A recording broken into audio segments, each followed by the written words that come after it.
Well, well, well. If it isn't the consequences of my own predictions. Anybody else want some crow? They say you should never trust a salesperson, but they never specified what kind of salesperson. Used cars? B2B? Elevators? Heart valves. Yep. I just got Gablered. What a roller coaster of a season. And in the end, all I got was this lousy egg on my face. In 43 seasons, I have never been more wrong about a winner than I have here. And there's a lesson to be learned somewhere. Let's see if I can find it. Let's review Survivor 43. And forewarning, if you haven't seen the season, go watch it. Experience it. Feel however it makes you feel. And then come back and let me know what you think. And if you have seen the season and you want to share your thoughts, let me know. I'm all ears. Or don't. Either way, full spoilers ahead for the season, from the pre-merge to the post-merge to the finale to the cast, the twists, and everything in between. Like an alligator poking its eyes out and ready to emerge to the surface, here is my review of Survivor 43. Let's start with the obvious. Gabler, I owe you. I have never been more wrong about a player's potential, ever. I had you last preseason, during the season, and at times had totally written you off as a contender. 43 seasons in, this is me at my lowest, and I hope you can forgive me. That said, 43 seasons and I thought I knew what to expect. I was ready to be blindsided when Jesse lost. I felt it early in the season, and even though I still believed he could win the season by the end, something told me it just wasn't gonna happen. Going into this final three, I expected Cassidy to take it because, well, if not Jesse, then who? As much as I was rooting for Owen, and I could kind of see the writing on the wall or the football on the beach from a mile away, and Carla's heel turn kept me from believing her pre-merge gameplay would outweigh her post-merge finish. The Mike Gabler of it all was that he was hiding in plain sight. The theory that he could be the winner looked like a crackpot. It was a crackpot. I turn my head 90 degrees and squint, and maybe we're getting the second coming of Philip Shepard? But come on, give myself a little bit more credit. This isn't my first rodeo. I'm a Survivor superfan. I've seen this story before. I know how it ends. Gabler's at best the runner-up who's entertained, if only because he gets like a jury vote or two. He bears his fangs, but never bites. Unless your name is Ellie. That's the Mike Gabler experience. That's the galleon he rode in on into this finale, and that's the corner I put him into in my mind. But I was wrong. And I have a funny feeling I'm not the only one. Looking back at the season now, Gabler's story was front and center from the very beginning. But because I got comfortable believing there's just no way things could be different this time than before, he's not gonna win. Who plays their shot in the dark in episode 1 when they're holding a shot clock idol that expires at the next tribal? And he was being earnest. That wasn't a ploy. Who lays the palm fronds on their tribe mates as blankets in the dark?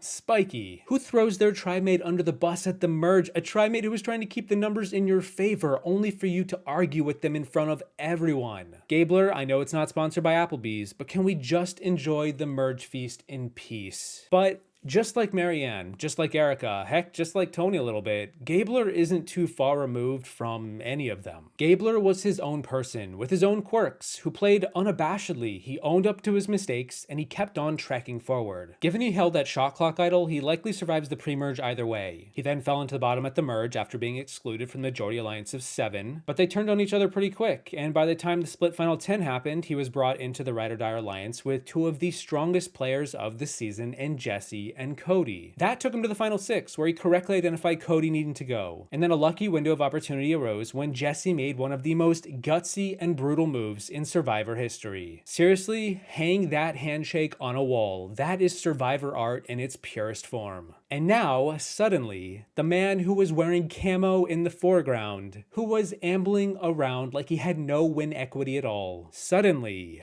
he was the player to beat. After Jesse lost to him in fire, anyway. And I mean, let's just be honest, Jesse sweeps that jury, but then Survivor has never been about the savviest player winning. It's not about who makes the best moves, or the most moves, or the biggest moves. It's not about who's right, but about who's left. Gabler was left when the dust and smoke settled. He gave a very impressive final tribal performance. I'm definitely gonna have to rewatch the tapes to decide where it falls in my overall ranking. And in the end, that's all they wrote. Consider this. He nearly played a perfect game, nearly swept the jury, never had a vote cast against him all season. And all I can think is this was the winning story of the season. It was Gabler's story. Gablers. Perhaps I need to reimagine what it means to emphasize the name Gabler, like I'm doing right now. Just like I think a lot of people ended up doing when Marianne or Erica won. The modern era of Survivor is fast and unpredictable, but less so in Fiji and more so back in the editing suite. I have had to redefine the show a lot in the past year and a half since its return, and I have a sneaking feeling that if you're not a fan of these past 3 seasons, you're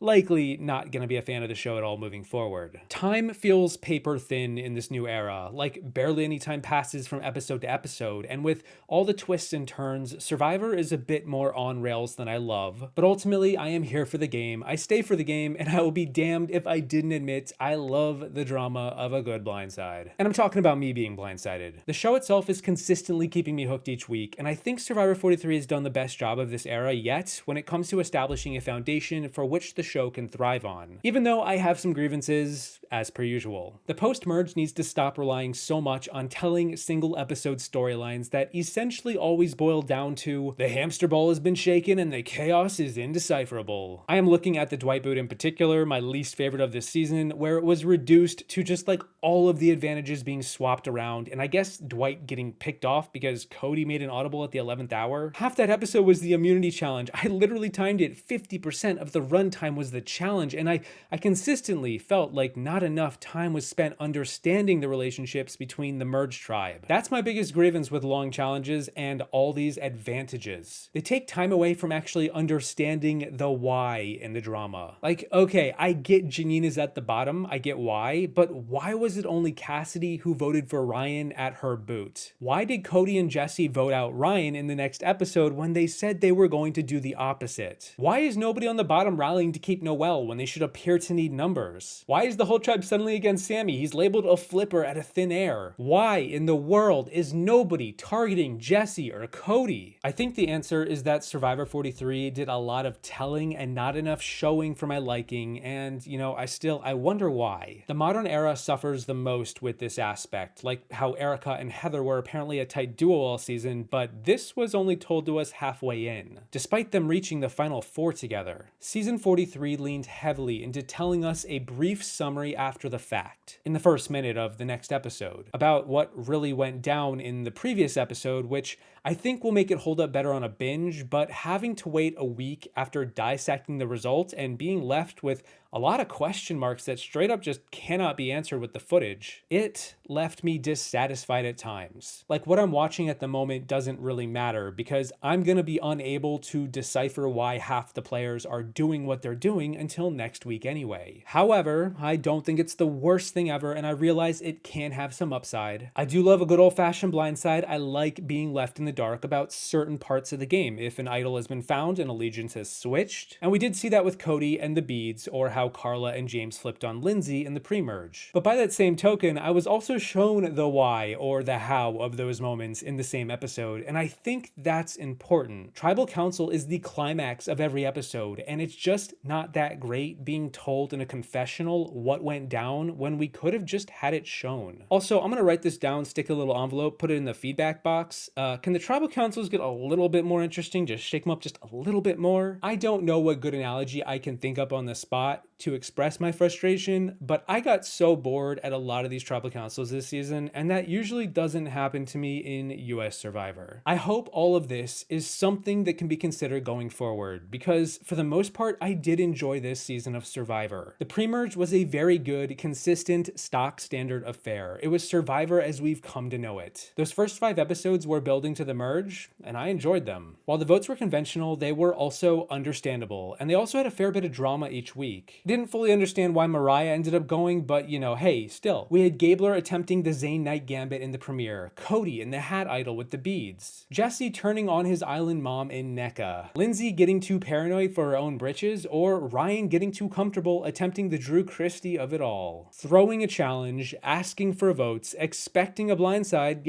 except it was against your #1 ally. Gia was fun too. We got into it a bit with Cassidy and paid the price for birthing her curse. All of this drama led us to the Baka meltdown in episode 6, which was very satisfying given they hadn't been to tribal since the premiere. As wild as Gabler was with targeting Ellie so openly, she was a sussy Baka, and those story threads were paying off in spades. If more pre-merge narratives were like this season, Survivor is gonna be in a good state. Each episode built upon the last, it all made sense, and it culminated in an explosion when the tribes combined into one. Red and yellow worked together to conquer blue, but then blue and red came together once yellow imploded. Likewise, the Risky Rock Premerge Island getaway twist was an improved version of Shipwell Island from 41 and 42. Less advantages were in play because of it, which is something I'm somewhat thankful for, and more punishments existed too. Risky Rock was riskier, and I preferred that. Same thing with the Earn the Merge twist. There was no hourglass, just a wonky merge where half the tribe was immune. But this was entirely a step up from the past 2 seasons, and it needs to be acknowledged. Well, I mean, unless you preferred the hourglass anyway. The do or die twist didn't return either, which was the best part of all. Instead, we saw that choose your champ advantage, which was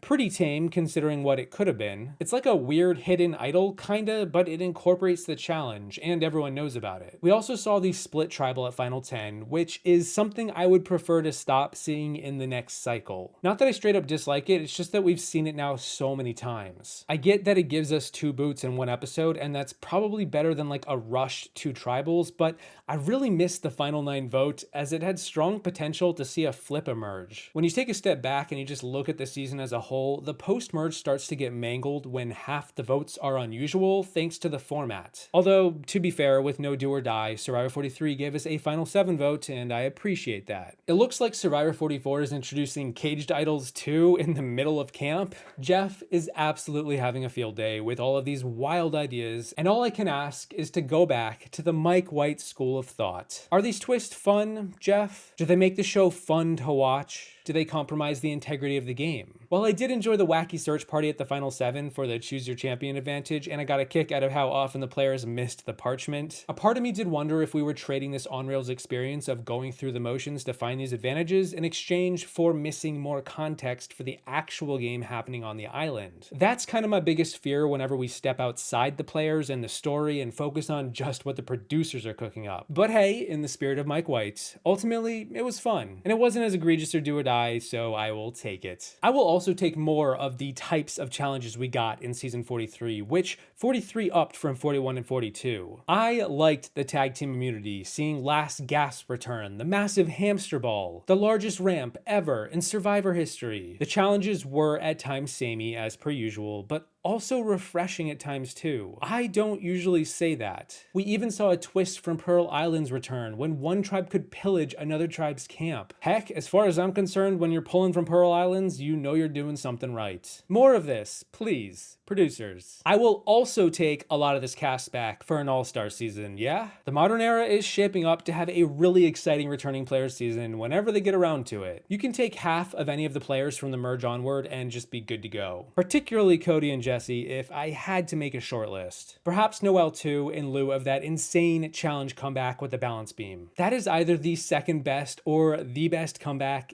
in all of Survivor. Even though the producers loved to milk the inspiration out of her story, that moment was wholly earned. Which also makes me wonder if we can't get more variety in the flashback sequences that the modern seasons utilize to highlight the cast. While I love to get to know these players more, and in this case show us who they are coming into the season, I can't help but feel a bit like being told to feel sad again and again and again kind of makes me stop feeling as sad as before. It's exposition that's independent of the game and what's happening on the island, which is why we're all tuning in to see what's happening on the island, and I'm starting to wonder if there isn't like a better way to do all of this. Variety is the spice of life. Perhaps we don't need a piano cue, but can instead get hit with some comedy or something grittier. Trauma is important, no doubt about it, but it's not the only thing that fuels people, and not everything needs to be framed as an underdog story. Certainly don't get rid of all of that, that's not life, but I would say let's save the melodrama for the telenovelas of the world, like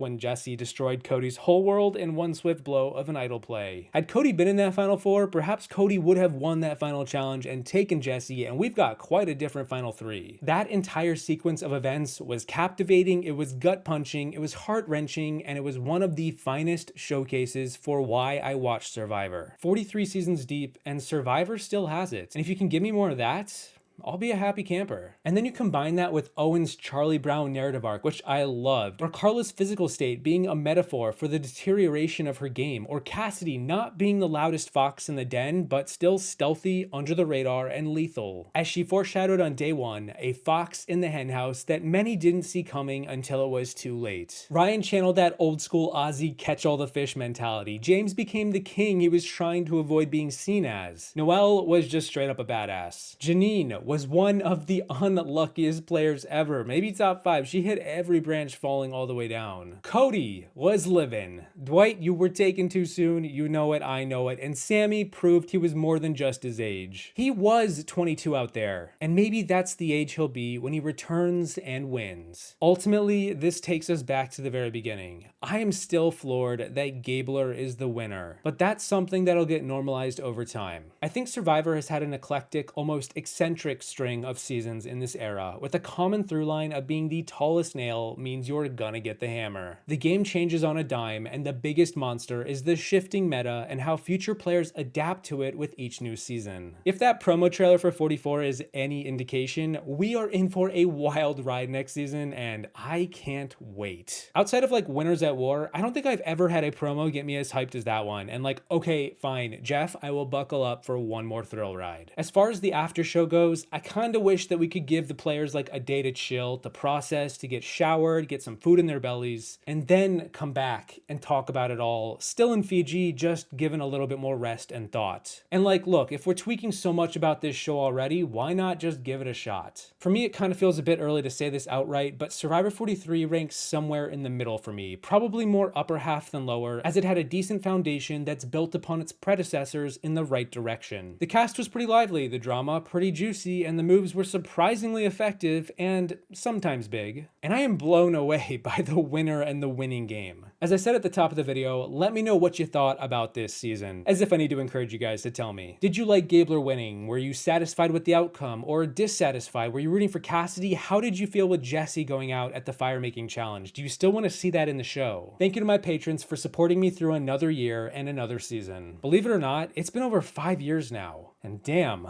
time flies. Don't forget to submerge into the depths below on your way out. Although I will still be making Survivor videos in the off season, we still have a few more months until Survivor 44. And I will see you in the next one. Once I leave you with one final question. Anybody want a papaya? And he sold me Ryan. And what did you do the first tribal council after the merge? Put my name down, right? No. What's worse? You want a papaya? What's worse? Papaya? Papaya. Come on, you guys just grilled cheese. I want to try the papaya. Not shower, not brush my teeth, poop in the ocean. Bring it!